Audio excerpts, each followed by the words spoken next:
네, 달변님입니다. 오늘은 최근에 있었던 아주 유명한 이혼 사건에 관한 얘기를 좀 드려보겠습니다. 세기의 결혼이었는데 최태원 SK 회장과 노소영 관장의 이혼 사건 항소심 판결이 최근에 있었습니다. 워낙 1심과 결과가 달라졌기 때문에 왜 1심과 이렇게 달라진 결과가 나오는지 그 부분 한번 말씀을 드리려고 해요.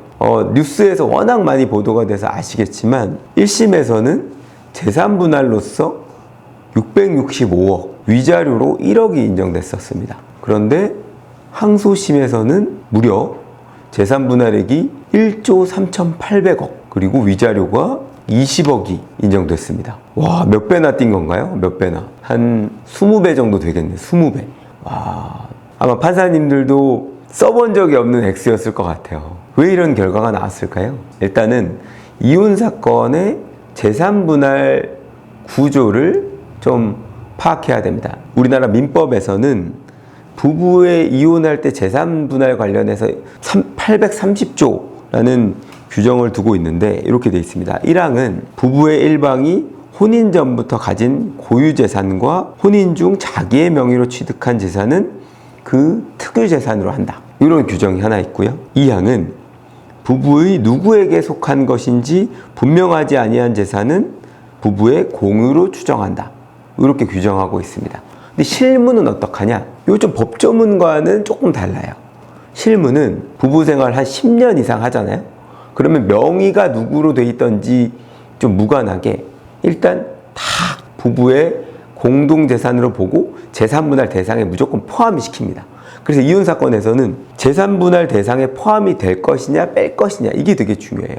근데 법문에 좀 충실하다고 보면 내가 혼인 전부터 갖고 있었던 내 재산은 재산분할 대상에서 빠져야 돼, 이런 주장을 하게 되는 거고, 아니야 명의는 그렇다고 할지언정 내가 그 재산이 증식되지는 감소 방지에 기여했기 때문에 그 부분 역시도 포함되어 있어야 돼, 이렇게 공방을 하게 되거든요. 근데 실무에서는 이걸 빼버리면 다툼이 더 커지기 때문에 일단 넣고 그 대신에 비율에 참작을 해줄게, 이런 식이 돼요. 혼인기간 10년 넘으면 5대5를 기준으로 한다고 했잖아요. 근데 혼인 전에 갖고 있던 재산이 많았다, 그리고 혼인 중에 재산 증식에 직접적인 기여를 한 게 좀 일방이 너무 크다, 이러면 뭐 4대6, 6대4, 7대3 이런 식으로 판결을 하게 되거든요. 그래서 1심에는 왜 이런 결과가 나냐?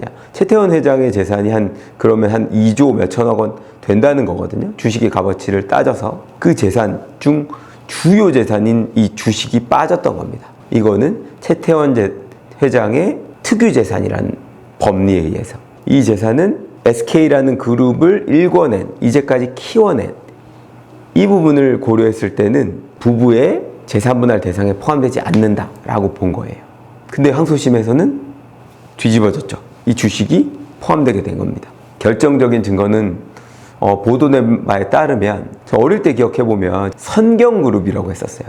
선경그룹에서 이제 약간 비디오 테이프도 만들어서 팔고, 근데 이제 나중에 그게 선경그룹이 이제 SK가 된 거죠. 선경그룹이 이렇게 크게 된 배경에는 그 노태우 대통령 당시에 노소영 씨와 최태원 회장이 결혼을 하면서 정재계가 이제 한 가족을 이룬 거죠. 그래서 노태우 정권 당시에 그 선경그룹을 밀어주는 게 있었겠죠. 그래서 SK텔레콤이 그 시점에 진짜 현금을 얼마나 전 국민으로부터 받아갔겠습니까? 그러면서 SK가 진짜 굴지의 기업으로 큰 거거든요. 이번에 어떤 메모가 나왔다고 하는데 그 노태우 전 대통령의 비자금 중에 일부가 선경에 흘러 들어갔다는 메모, 이 부분이 굉장히 컸던 것 같아요. 그래서 이제 소라는 걸 예를 들어서 볼 때 제가 소 한 마리를 누구한테 물려받아서 이걸 가지고 키워서 소가 1000마리 됐다고 쳐보세요. 근데 이제 소 한 마리를 살 수 있는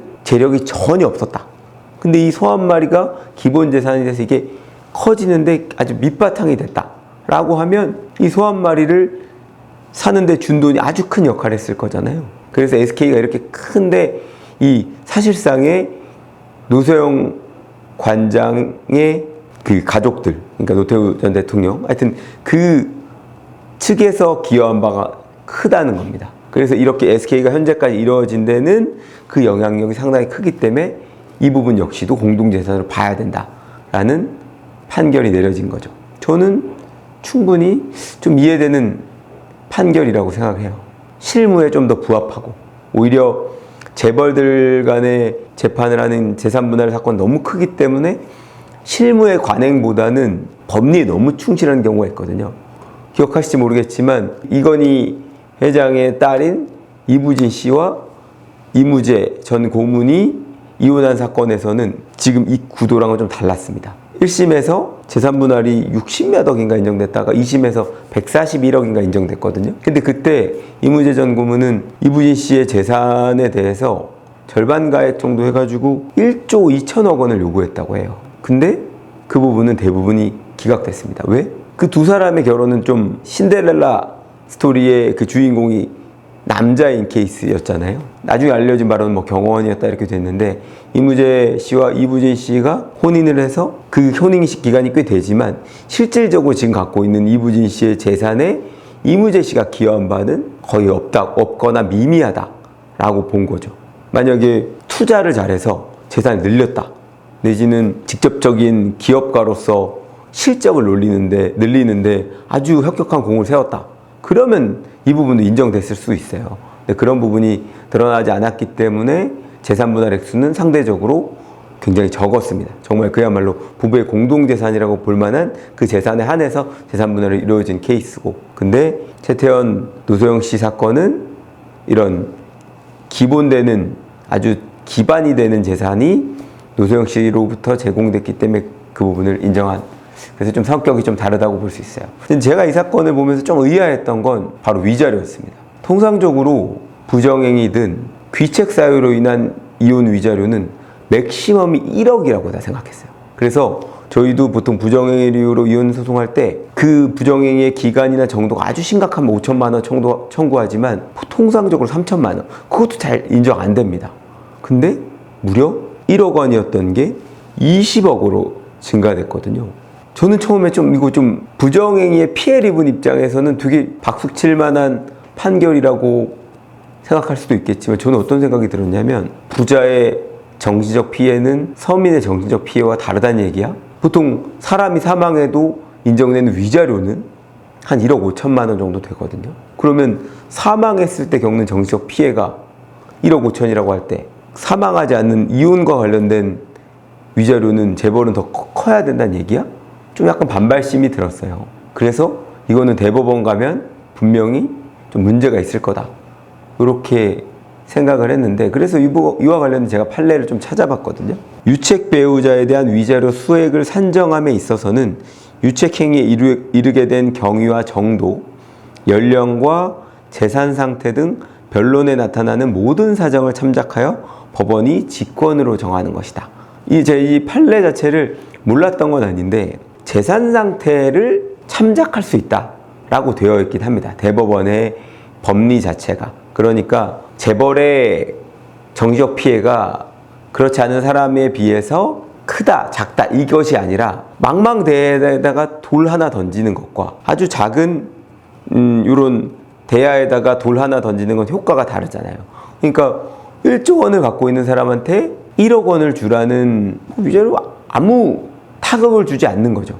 유책 배우자이기 때문에 의미 있는 배상을 하는 게 적절하다라고 본 것 같습니다. 그래서 뭐 그 판시 내용을 보니까 뭐 나름대로 이해되는 면은 있다. 그렇지만 이 부분은 최종적으로 대법원에서 판결을 내려야 될 것 같고, 제가 볼 때는 시간이 좀 걸릴 것 같습니다. 올해 내로 판결이 내려지지 않을 가능성도 상당히 높다. 그래서 만약에 대법원에서 2심 판결 그대로 나지 않고 또 다른 아주 의미 있는 변화가 이루어진다고 하면 그 부분도 한번 소개를 시켜드리도록 하겠습니다. 하여튼 이런 사건들 보면 저는 요새 어떤 생각이 드냐면, 부부가 결혼을 해서 그야말로 백년해로 하는 것은 기적에 가까운 일이다 라는 생각을 합니다. 그만큼 어려운 일이에요. 불가능에 도전하는 것과 같습니다. 그러려면 서로 부단히 노력해야 됩니다. 너무 나한테 맞추려고 하지 마시고, 상대방 기본적으로 좋은 부분은 좋은 부분대로 봐주고, 안 좋은 부분이 있다고 하더라도 다 뜯어 고치기보다는, 그래 다른 사람하고 크게 다를 소냐, 똑같아, 이렇게 생각하면서 하여튼 결혼이 이렇게 어려운 일이라는 거 알고 계시면 좋을 것 같아요. 최근에 이슈가 되는 궁금해하실 만한 사건이 있어서 한번 소개해드렸고요. 다음 시간에도 이렇게 유용한 법률 뉴스에 관한 내용들이 있다면 소개해드리도록 하겠습니다. 다음 시간에 찾아오겠습니다. 고맙습니다.